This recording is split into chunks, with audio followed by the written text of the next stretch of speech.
17, bienvenidos a Contacto Directo. Muy buenos días. Les saluda Samantha Mora, estos días por Stephanie Spin. Revisemos quiénes son hoy nuestros invitados. Franklin Samaniego, asambleísta de Alianza País por Pichincha, vicepresidente de la Comisión de Justicia. Después de la censura, el controlador de la década ganada por la corrupción. ¿Es una consulta popular la vía idónea para una cirugía mayor a la impunidad? ¿Cómo hacerlo? Iván Ontaneda, presidente de FedExport, integrante del Consejo Consultivo Económico y Tributario. La posición del sector exportador para mejorar la competitividad pasa por el régimen tributario. Se espera decisiones del gobierno. Y Henry Cucalón, asambleísta de PSC, Madera de Guerrero por Guayas. Una consulta popular para liberar al Ecuador del caudillismo, propone el presidente Lenín Moreno. ¿El final de las reelecciones indefinidas? ¿Se reactualizan postulados originales de la Revolución Ciudadana? Lo revisaremos. Los bloques legislativos de Creo e Integración Nacional recibieron los testimonios de 40 exjueces que aseguran haber sido presionados para tomar decisiones judiciales. Con esos escritos, más los correos electrónicos difundidos, sustentarán el pedido de juicio político contra Gustavo Yalc, presidente del Consejo de la Judicatura, acusado de no garantizar la independencia del Poder Judicial y permitir la injerencia política en fallos judiciales. A la rueda de prensa de los legisladores que quieren interpelar al presidente del Consejo de la Judicatura, Gustavo Yalc, se sumaron los representantes de exjueces que dicen haber recibido presiones para emitir sus fallos. Su abogado Hernán Ulloa entregó a los asambleístas los testimonios para que los usen en el proceso de juicio político. Ya un juez tuvo la valentía de mostrar un audio que fue grabado a un exdirector del Consejo de la Judicatura, donde se puede escuchar claramente cómo él, tomándose el nombre del doctor Gustavo Yalc y del director de transparencia del Consejo de la Judicatura y de otras autoridades principales, le exigía que falle en determinado caso de una manera. Y añaden a esto los correos intercambiados entre Yalc y el expresidente de la República, Rafael Correa. Este mismo martes, el exmandatario aceptó que tuvo filtraciones a su cuenta de correo. Mediante Twitter señaló: nos han robado miles de mails, que lo único que demuestran es el cumplimiento de mi deber como presidente. No ha habido, pues, por parte de las autoridades involucradas en este tema, una desestimación de su contenido, en cuyo caso están asumiendo una responsabilidad de carácter político. Raúl Tello, otro de los proponentes, por el bloque de Integración Nacional, conformado por Izquierda Democrática, Pachacutic y legisladores independientes, hace en cambio una invitación para quienes se hayan sentido afectados por el Consejo de la Judicatura. Porque nos están llegando cualquier cantidad de información en donde demuestra que precisamente la justicia ha sido manejada. Pero en Alianza País no están del todo de acuerdo. Lo que se debe de hacer es denunciar ante la Fiscalía cuando se tienen sospechas.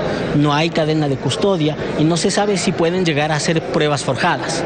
Declaraciones como la de los jueces que han realizado es preocupante, pero, repito, tienen que demostrarlo. No pueden solamente salir y dar una declaración, tiene que haber pruebas de aquello. Según Bernal y Tello, esperan tener listo el documento con el pedido de juicio político la próxima semana.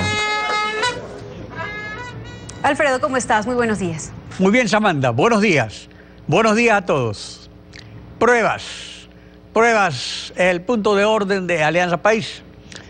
Y como se pueden objetar judicialmente, no las aceptan.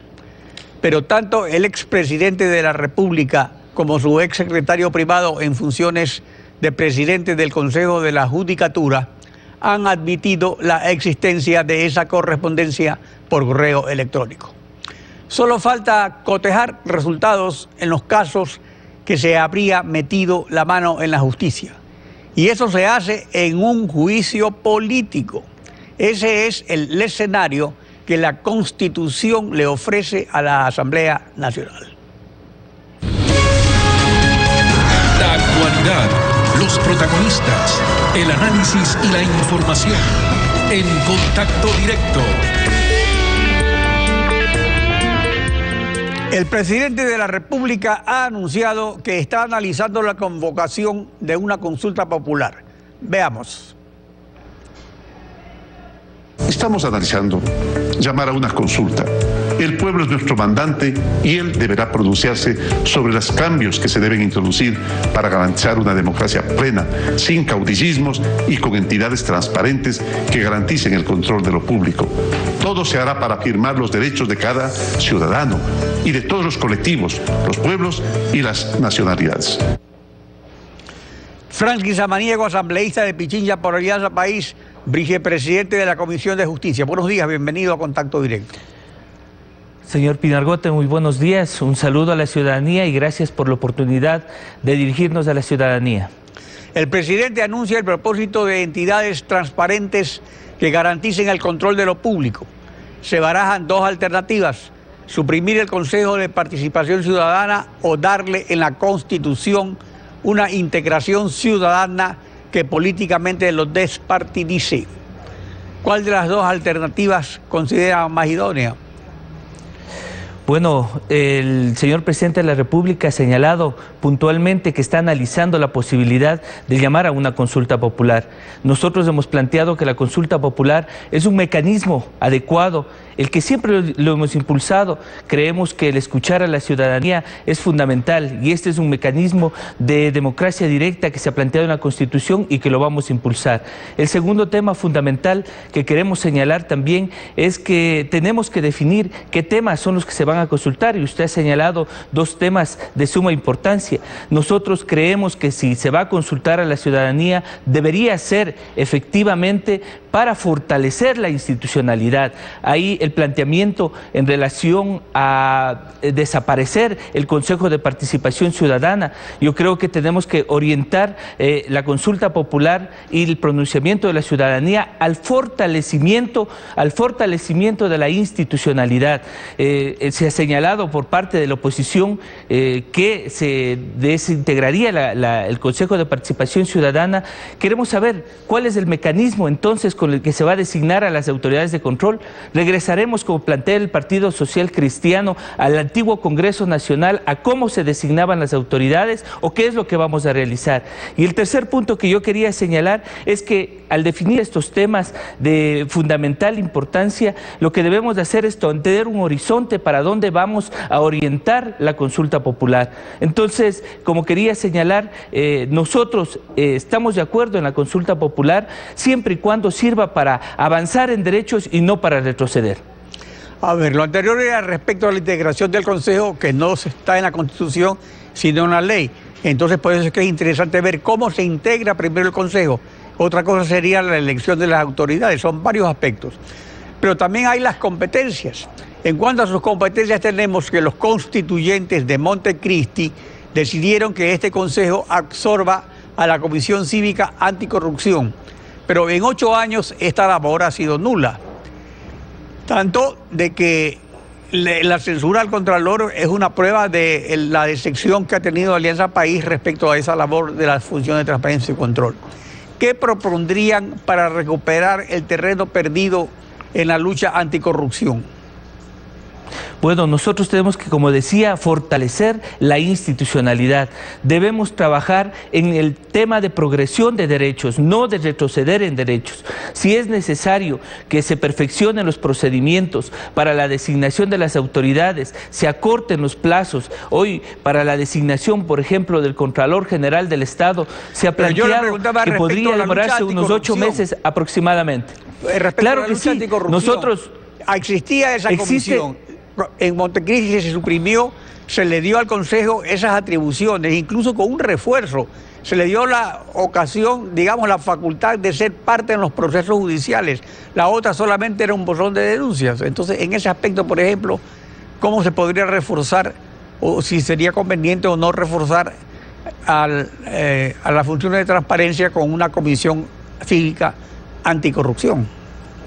Bueno, tenemos espacios de participación fundamentales, las veedurías para la designación de las autoridades, las comisiones ciudadanas. Creo que debemos analizar cómo están integradas, cuáles son los procedimientos. Sin duda alguna, hay temas también adicionales que se han planteado, como el de la reelección indefinida. Creemos que tenemos que avanzar en derechos. Vamos a seguir avanzando en derechos, no a retroceder. Ahora, el Consejo de Participación Ciudadana, en cambio, ha sido políticamente muy dinámico como tenaza de las otras funciones del Estado para cooptar a los órganos de control. Por ejemplo, reeligiendo 2 veces a un contralor que después de 10 años la Asamblea lo censura por no cumplir su deber, o seleccionando para presidir el Consejo de la Judicatura al secretario privado del presidente de la República, o fiscal, primero a un exministro y ex embajador y después a un asesor presidencial. Entonces, para transparentar el control de lo público, que es lo que propone el presidente Lenín Moreno, ¿qué requisitos se deben exigir para estar al frente de los órganos de la función de transparencia y control? Bueno, existen los procedimientos establecidos en la ley, los procedimientos para los concursos públicos de méritos y oposición. Yo creo que este proceso ha seguido el camino que corresponde. Sin duda alguna, fortalecer nuevamente, como digo, los procesos de veedurías ciudadanas, fortalecer los procesos de la conformación también de las comisiones ciudadanas para la elección de autoridades. Esto nos va a permitir ir fortaleciendo y transparentando de mejor manera los procedimientos. Si tenemos la posibilidad de impugnar uno u otro procedimiento, debemos hacerlo de acuerdo a lo que determina la ley, defendiendo, siempre preponderando los derechos de la ciudadanía, el derecho a la participación, pero si es una que es un derecho popular, fundamental. ¿No cree conveniente que se establezca, por ejemplo, como requisitos, ciertos requisitos que se refieran a la no vinculación de estos funcionarios de los órganos de control al gobierno que esté en ese momento en el poder? Porque eso es lo que ha ocurrido. Bueno, si han dejado de ser funcionarios, ellos tienen la posibilidad de participar como cualquier ciudadano. No podemos limitar los derechos de participación. Un ciudadano que ha formado parte del gobierno, que es parte del partido. ¿Cómo puede controlar ese ciudadano a sus compañeros? Pero, o sea, por ser un compañero deja de ser ciudadano, deja de tener la oportunidad de participar. Yo le pregunto a usted, yo creo que todos tenemos los mismos derechos y las obligaciones. Y independencia suficiente para controlar. ¿Por qué no tiene la claridad suficiente para controlar? Yo creo que eso está en el fuero interno de las personas. Nosotros hemos planteado los temas de transparencia, hemos planteado los temas... y hemos visto que no ha funcionado. Dice que es el quinto poder, poder ciudadano. ¿Es el poder ciudadano un poder que representa solo al gobierno? Entonces, si este poder ciudadano no ha funcionado, ¿qué? ¿Lo desaparecemos de un plomazo de la Constitución? No estoy ¿Lo diciendo desaparecemos? eso, por eso yo le planteo la institucionalidad... reforzarlo. La institucionalidad, creo que hay que reforzarla. La institucionalidad nos tiene que permitir mejorar los procesos de participación. Nosotros creemos en los procesos de participación directa, creemos en que la ciudadanía tiene que ser parte de las soluciones y debemos reforzar esto. No creo que con desaparecer vayamos a solucionar uno u otro problema. Sí, estoy de acuerdo, reforcemos los procedimientos, reforcemos los elementos que permiten la elección de las autoridades. Esto nos va a permitir tener también la posibilidad de mejorar la designación de autoridades en los temas de control fundamentalmente. Ahora, respecto a una democracia sin caudillismo que evoca el presidente Lenín Moreno, ¿estaría de acuerdo en volver a la reelección presidencial por una sola vez que el pueblo aprobó en el referéndum del 2008? ¿Por qué no una reelección indefinida? ¿Por qué no pensar también que hay la posibilidad? Totalitario, comunista, no hay. 10 años Ecuador es un Estado soberano, independiente, que puede tomar sus decisiones y orientar lo que le corresponda. Si nosotros creemos, y la ciudadanía cree, y así lo hemos apostado, a la determinación de una reelección indefinida, ¿por qué no hacerlo? No podemos limitar los derechos de las personas a participar. Estamos hablando como un titular de que tenemos que avanzar en derechos, no retroceder en los mismos. Ahora, para volver a poner la Constitución en conformidad con los instrumentos internacionales de derechos humanos, ¿sería oportuno derogar las enmiendas que aprobó la Asamblea en 2015 sobre derechos de los trabajadores y el derecho a la libertad de expresión? Bueno, han pasado los filtros de constitucionalidad para que sean aprobados estos elementos y estos instrumentos que están constando en la Constitución. Yo creo que se ha cumplido con lo que determina la ley. Sin duda alguna, puede ser la posibilidad de análisis y de revisión para ir mejorando y progresando y progresivamente avanzando en derechos. Franklin Samaniego, gracias por su participación en Contacto Directo. Samantha. Muchísimas gracias. Avancemos en derechos. El 13 de julio, en Contacto Directo, Cecilia Bozano, presidenta de la Asociación de Deudores de Buena Fe de la Banca Cerrada, se refirió al abogado Mauro Naranjo, quien ha solicitado su derecho a la réplica. Escuchemos primero a Cecilia Bozano y de inmediato la réplica. Fíjese usted que las deudas ahora van a pasar a Recicop, que es una empresa que es de Aracofiec. O sea, nosotros vamos a atrapar el hueco patrimonial de los señores de Cofiec y ahora vamos a pasar a los abogados. ¿Para qué, señor Pinargote? Para que los abogados se queden con nuestros bienes. O si no, pregúntele a este señor, a este abogado Mauro Naranjo, que era abogado del Banco Central, que manda a hacer un remate que su novia se le adjudica a la novia un departamento en la González Suárez, dando $5.000 de entrada. ¿Quién tiene ese privilegio de coger un departamento en la González Suárez dando $5.000 de entrada a 5 años plazo y después de 5 años pagar al 5% de interés? Derecho a la réplica. Manifiesto mi absoluto rechazo e indignación ante las falsas imputaciones realizadas en mi contra por la señora Cecilia Bozano, al elucubrar utilizando mi nombre y apellido que en el Banco Central del Ecuador he ordenado, direccionado o adjudicado mediante un remate un bien inmueble en la ciudad de Quito. Respecto a esto, es imprescindible aclarar a la ciudadanía y autoridades que jamás he tenido a mi cargo la potestad jurídica de procesar, ordenar, ni adjudicar remate alguno. Del mismo modo, jamás he influido o colusionado en un tema similar o conexo, como tampoco me he valido de alguna de mis designaciones para ayudar de cualquier manera a persona alguna. Mi carrera profesional la he erigido a partir del profundo respeto a la ley y a las instituciones, tanto públicas como privadas, a las que he podido servir. Atentamente, abogado Mauro Naranjo. Y al volver en contacto directo, Iván Ontaneda, presidente de FedExport, integrante del Consejo Consultivo Económico y Tributario, creado por el presidente de la República para considerar en las decisiones de gobierno al sector productivo. Posición del sector exportador para apuntalar la dolarización. Ya regresamos. Toda reforma fue en un tiempo simple opinión particular, lo dijo Ralph Emerson, poeta y pensador estadounidense.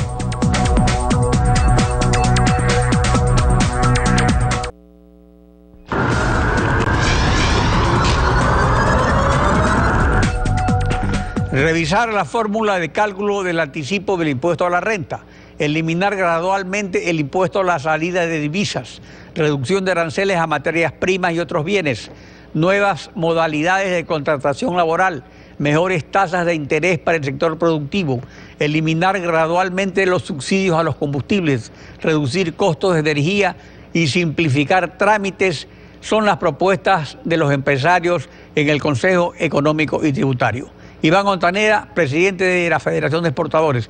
Buenos días, bienvenido a Contacto Directo. Buenos días, Alfredo.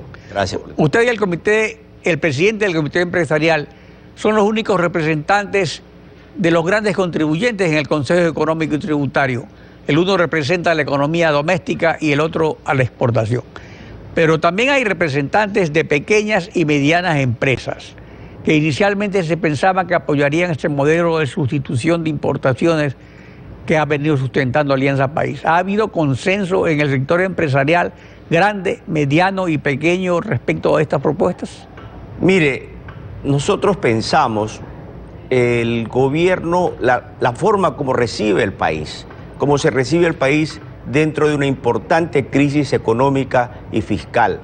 A esto hay que sumarlo en una crisis de diálogo.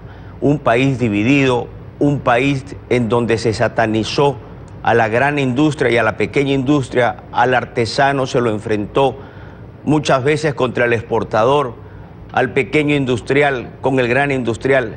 Eso nos dejó muchísimo daño al país. En esta crisis, el presidente de la República vio una oportunidad de crear este espacio en el Consejo Consultivo Productivo y Tributario.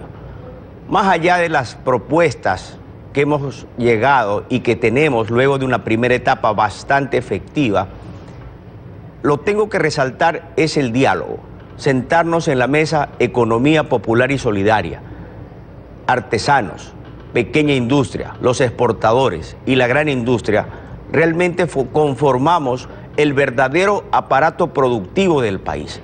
Estas mesas de diálogo nos han hecho encontrar muchas cosas en común con estos pequeños artesanos. Ya tenemos agendas de trabajo entre la pequeña industria con la gran industria. encadenamientos productivos, que es lo que reclama la economía popular y solidaria, y que el sector exportador está dispuesto a apoyar esta economía popular y solidaria, invitarlos a soñar, que salgan del mercado ecuatoriano, que vean el mercado internacional como un gran océano azul, donde puedan colocar sus productos y obtener mejores oportunidades y mejor calidad de vida. Por ende, este espacio del Consejo Consultivo Productivo y Tributario ha servido para eso, para sentarnos en la misma mesa, para vernos cara a cara, y basta de dividir a los ecuatorianos. Estamos unidos, todo el comercio, toda la industria del país, en busca de mejores días para el Ecuador. De la competitividad de las empresas depende de generar empleo, aumentar producción y rendir más tributos al Estado. ¿Hay conciencia en los representantes del gobierno, en el Consejo, de esta realidad, o siempre existen rezagos de la desconfianza hacia el empresariado manifestada en la era de la confrontación? Mire, yo creo que los ecuatorianos, que al final del día son los beneficiados de tomar acciones positivas, de dinamizar la economía en el Ecuador, no buscamos ya izquierda o derecha. Cuando el exportador sale a buscar nuevos mercados, el comprador no nos pregunta si este producto es de izquierda o derecha. Lo que nosotros estamos buscando es competitividad. Creo que hay dos cosas fundamentales que resumen las propuestas luego de estos 45 días de trabajo. 45 días de trabajo arduo. Y me gustaría presentarle a usted qué es el Consejo Consultivo Productivo y Tributario. Luego de las 45 días, ¿quiénes han participado? 1.152 representantes de economía popular y solidaria, de artesanos, pequeña industria, gran industria, productores, todos los sectores primarios representados, más de 1.300 propuestas que han salido dentro de este concepto. Existe transparencia, inclusión, participación de todos los sectores. Por lo tanto, este espacio de diálogo se ha consolidado como una instancia de consulta, asesoría y diálogo social sobre el cual estamos nosotros obteniendo ya propuestas. Bueno, pero están llegando a la etapa de la concreción, desde la ejecución. Esto entonces le corresponde al Comité Ejecutivo sistematizar todas las propuestas presentadas, ver cuáles son las viables, y el presidente de la República tendrá que tomar decisión sobre ellas. En algunas se necesitarán cambios legales, tendrá que enviar. La idea sería un solo proyecto de ley de urgencia económica o varios proyectos de ley. Yo quiero decirle al público en general, detrás de este Consejo Consultivo ha existido muchísimas horas de trabajo. Existe mucho compromiso de muchos ecuatorianos de sacar el país adelante, de obtener más empleo, de obtener mejores condiciones de vida para todos los ecuatorianos. Por lo tanto, el gobierno nacional ha entendido y ha comprendido la importancia de este espacio. El 26 de septiembre estaremos listos para presentarle al presidente del Ecuador propuestas concretas que se tienen que llevar vía cambio de ley. Por lo tanto, si existe algún sector político dentro de la Asamblea, tendrá que allanarse y tendrá que responderles a los miles de millones de ecuatorianos representados atrás de estos 1.200 representantes de las mesas de diálogo del Consejo Consultivo. Todo el país necesita de manera urgente acción. Hemos pasado del divorcio al diálogo, del diálogo a las propuestas, y luego las propuestas, la acción.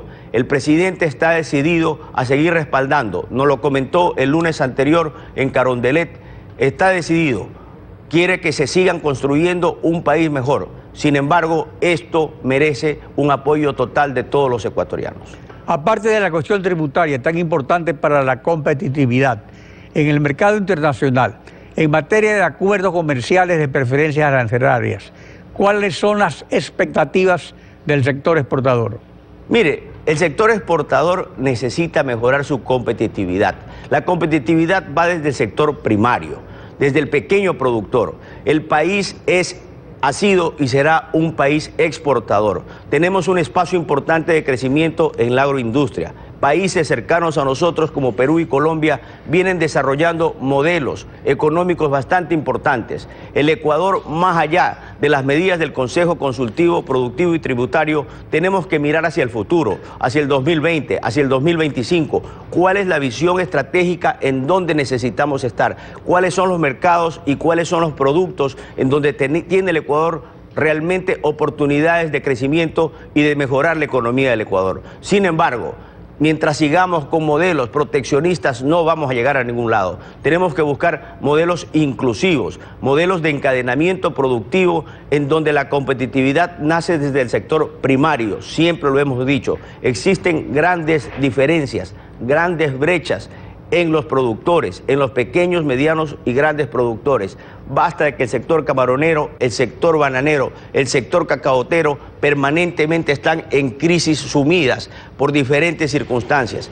Entonces es nuestro desafío en buscar modelos sustentables y parte de estos modelos sustentables es lo que usted ha mencionado, acuerdos comerciales como Europa que han beneficiado y se pueden demostrar de manera directa al sector productivo ecuatoriano, generando más empleo, generando Pero más... falta con nuestro principal socio comercial, con Estados Unidos. Estamos ya en eso. Estamos armando una misión comercial de diálogo con Estados Unidos. Por lo tanto, el apoyo político es fundamental para que se llegue a buen puerto en nuevos acuerdos comerciales que beneficien al país. Repito, el país no necesita derecha ni izquierda, el país requiere empleo, el país requiere confianza y certeza, y ese es el desafío que tenemos todos los ecuatorianos. Iván Montaneda, presidente de FedExport, gracias por acompañarnos en Contacto Directo. Gracias a usted. Samantha. Y más adelante, Henry Cucalón, asambleísta de PSC, una consulta popular para garantizar el control de lo público, propone el presidente de la República. Una oportunidad para desmontar corrupción e impunidad. Ya regresamos. Muchas gracias. Es improcedente hablar de reforma sin hacer referencia a la forma. Lo dijo Gilbert Keith Chesterton, escritor británico.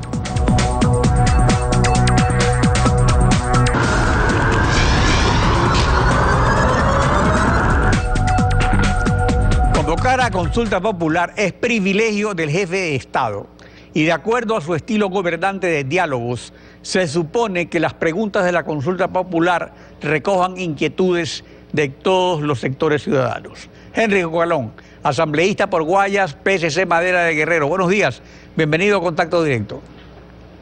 Muy buenos días, doctor Pinargote, muy buenos días con todos los televidentes. Respecto a la consulta popular que plantea el presidente, de acuerdo al artículo 441 de la Constitución, el presidente puede convocar a una consulta popular que no afecte la estructura del Estado, ni restrinja derechos y garantías, ni modifique el procedimiento de reforma a la Constitución para proponer enmiendas a la Constitución. Preguntar sobre la supresión del Consejo de Participación Ciudadana afectaría a la estructura del Estado porque suprime la quinta función o la supresión de este Consejo no implica la supresión de una función del Estado. El llamado a una consulta popular es un imperativo y un anhelo ciudadano que requiere el cambio de un aparataje correísta intacto que propició la concentración de poderes, la corrupción sistematizada y que violentó los derechos de los ecuatorianos. También es una oportunidad para emprender en una verdadera reforma política y democrática que erradique un modelo profundamente autoritario y totalitario. La joya de esa corona es ese lastre denominado Consejo de Participación Ciudadana y Control Social, un engendro político y un adefesio jurídico que estatizó la participación ciudadana para ponerla a órdenes de los antojos del proyecto político, convirtiéndose en una caja de resonancia. La voluntad del pueblo está por sobre todas las cosas. Si en una consulta popular se pone una reforma hasta casi acabar con competencias que no tienen nada que ver con la asignación de las personas que tienen que controlar al poder, no ser sumisos del poder, es perfectamente viable si uno encuentra la concordancia tanto en el 441 que usted ha señalado como en el 441. 42. La comisión no ha cumplido su verdadero rol de enfrentar la corrupción y de fomentar y de promover la participación ciudadana. Ahora, si suprimir el Consejo de Participación Ciudadana se considera que no afecta a la estructura del Estado, porque la función de transparencia y control no desaparece y también está integrada por Contraloría, Fiscalía, Procuraduría, Defensoría del Pueblo, Defensoría Pública, ¿debe restituirse la Comisión Cívica Anticorrupción con potestad de ser actor judicial y no solo buzón de denuncias? Sin ninguna duda, para que tenga un rol activo, no pasivo, en la lucha contra la corrupción y contra la impunidad y los privilegios que ha existido durante esta década. Por eso es fundamental darle ese verdadero rol constitucional y la oportunidad histórica para poder, a través del pueblo, que se le quitó ese derecho a través de las malhadadas enmiendas, de poner a consideración temas importantísimos como la reelección indefinida, que es una aberración que no pasó por la voluntad popular, que hirió a la democracia y vulneró la Constitución de la República. Y respecto a la reelección, que nacen de la ciudadanía, ojo, porque esto es suprapartidista. Además hay una cosa, el referéndum del 2008 aprobó la reelección por una sola vez para presidentes, asambleístas, alcaldes y prefectos. ¿Se volvería al mismo sistema o solo no correría la reelección indefinida para presidente?